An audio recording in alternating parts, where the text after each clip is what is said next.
মা, যাকে সবাই সম্মান করে, কিন্তু আমি বলি মা হচ্ছে পৃথিবীর সব থেকে মিথ্যাবাদী।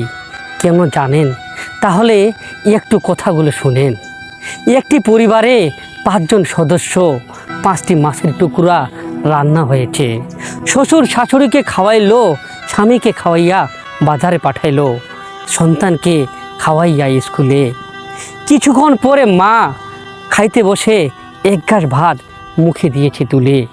তখন ভাবে, মাছের টুকরোটা যদি আমি খাই, দুপুরে আমার সন্তান স্কুল থেকে এসে বলবে, মা আমার ক্ষুধা লেগেছে, আমাকে খাইতে দাও। দুপুরবেলা সন্তান স্কুল থেকে এসে বলে, মা আমার খিদা লেগেছে, আমাকে খাইতে দাও।